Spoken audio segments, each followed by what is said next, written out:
You're waking up at 2 a.m. and you've been blaming the wrong thing your entire life. Most people cut their water, they stop drinking after dinner, they set alarms, they track their intake, and they still wake up at 2 a.m. night after night staring at the ceiling, exhausted, frustrated, completely out of answers.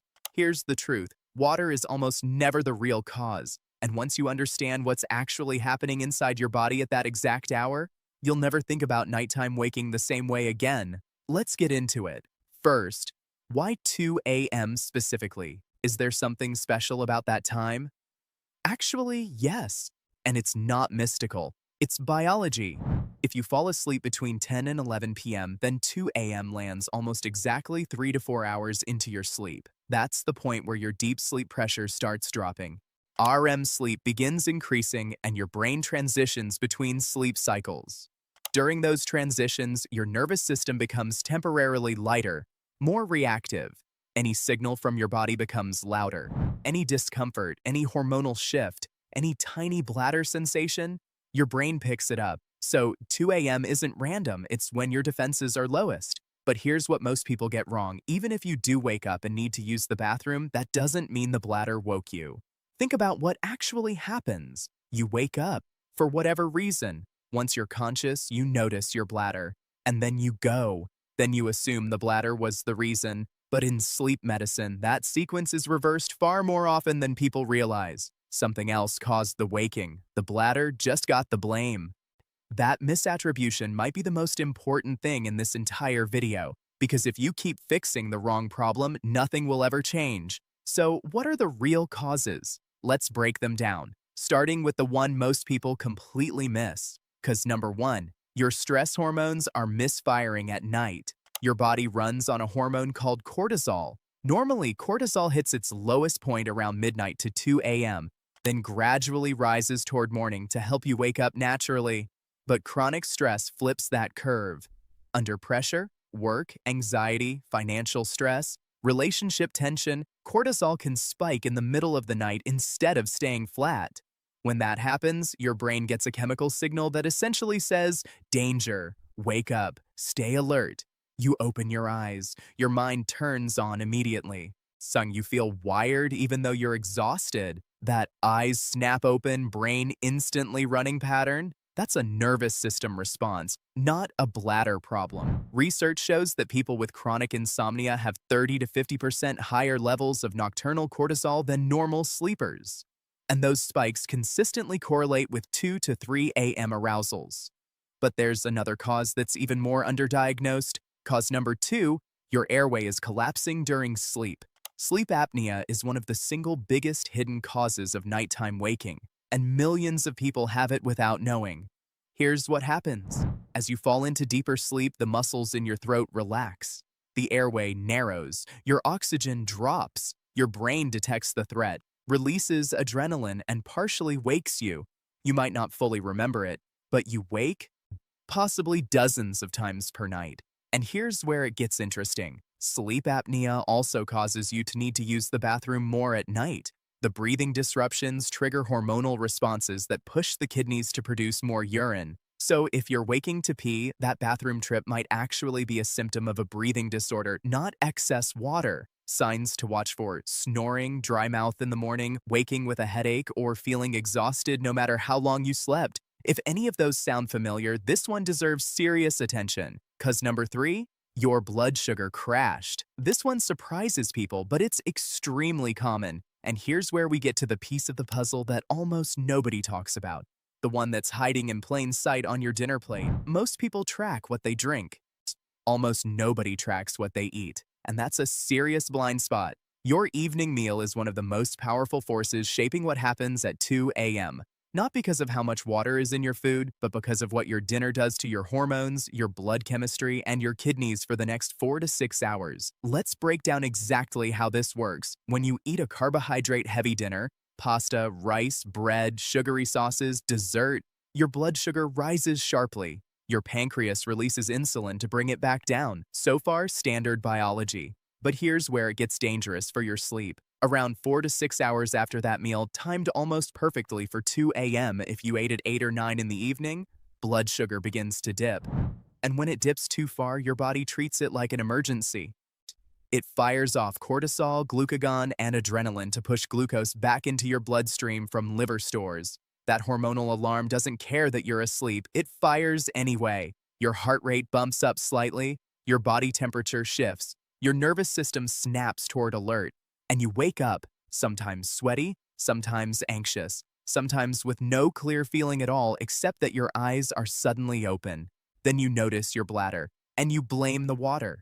But what actually woke you was a blood sugar crash that your carb-heavy dinner set in motion hours earlier. Studies using continuous glucose monitoring found that blood sugar dips below 70 milligrams per deciliter precede the vast majority of these nighttime arousal episodes. The trigger wasn't liquid, it was the metabolic chaos of a late, high-carb meal playing out while you tried to sleep. But the hidden diuretic trap goes even further than blood sugar, because certain foods actively pull fluid out of your tissues and push it towards your kidneys in ways that rival a strong cup of coffee. Salt is the biggest offender most people overlook. A heavy, salty dinner, takeout, restaurant food, processed meals, savory snacks, causes your body to retain fluid throughout the evening. You might not feel bloated or thirsty, but behind the scenes, your tissues are holding on to extra water. Then, when you lie down and that fluid redistributes into circulation, your kidneys get flooded. The salt that kept the fluid in your tissues during the day essentially scheduled it for a 2 a.m. delivery to your bladder. Then there's the metabolic water effect. When your body digests a large meal, especially a late, heavy one, it generates heat. Core body temperature rises. Digestion creates its own osmotic load, and the body has to work to excrete the excess. This process increases urine production and fragments sleep architecture simultaneously. You're not just producing more urine, you're being pushed into lighter sleep stages right when the urine is accumulating, and that lighter sleep means any signal, including a bladder that's only half full, becomes enough to wake you completely. This is especially common in people with insulin resistance, prediabetes, or irregular eating patterns, but it can happen to anyone who eats heavy or sugary food close to bedtime. Cause number 4, alcohol is working against you. A lot of people use alcohol to fall asleep faster, and it works. For about the first half of the night, alcohol mimics a sedative. It binds to GABA receptors in the brain, the same receptors that promote calmness and drowsiness. You fall asleep quickly, you feel relaxed, but then, 2 to 4 hours later, your body finishes metabolizing it. And when blood alcohol drops, there's a rebound effect. Glutamate, the brain's main excitatory chemical, surges back. Your heart rate rises, you sweat, your REM sleep is disrupted, and you wake up, often between 2 and 4 a.m. Studies using sleep monitoring show that even moderate alcohol cuts REM sleep by 20 to 50% in the first half of the night. That missing REM then causes a rebound in the second half. Vivid dreams, fragmented sleep, early waking. You went to bed thinking you'd sleep better. The alcohol ensured you wouldn't. Now let's talk about the one that's actually responsible for most true bathroom-related waking at night. It's called nocturnal polyuria, and gravity is causing it. During the day, fluid naturally pools in your legs. Gravity pulls it down while you're sitting or standing, and it accumulates in your lower limbs, sometimes as much as 500 to 1,000 milliliters.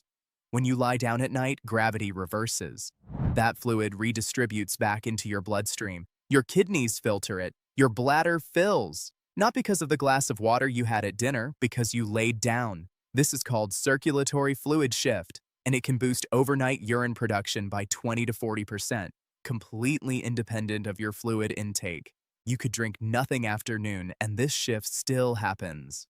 The fluid was already in your body. It was just sitting in your legs all day waiting for you to go horizontal. This is why simply cutting water doesn't work for so many people. The fluid isn't coming from their cup, it's coming from their calves. This is why one of the most effective research-backed interventions for nighttime bathroom trips isn't fluid restriction.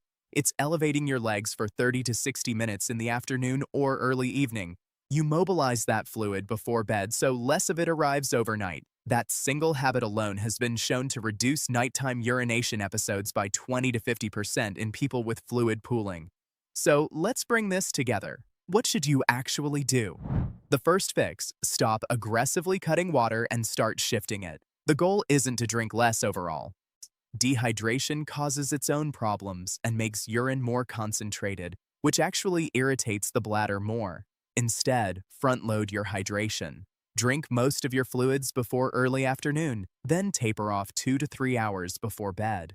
Your body can equilibrate rather than being flooded right before sleep. The second fix? Elevate your legs before bed. Even 30 minutes of elevation, legs above heart level while lying down, can meaningfully reduce how much fluid reaches your kidneys overnight. This is one of the most underused tools in managing nighttime waking. The third fix: practice double voiding. Before bed, urinate. Then wait 30 seconds, lean slightly forward, and try again. Studies show this can reduce residual bladder volume by 30 to 50%, meaning your bladder starts the night more empty and takes longer to fill. The fourth fix: look at your dinner, not your water glass. A protein and fiber-rich dinner eaten 3 or more hours before bed stabilizes blood sugar overnight, reduces cortisol spikes, and prevents that 2 a.m. glucose crash response. Cut alcohol at least 4 hours before sleep. Cut caffeine after noon if you're sensitive. Caffeine suppresses ADH and keeps working in your body for 6 or more hours. The fifth fix: check your bedroom temperature. When your room is too cold, your blood vessels constrict. Blood shifts centrally. Your kidneys register the increased pressure and produce more urine to compensate.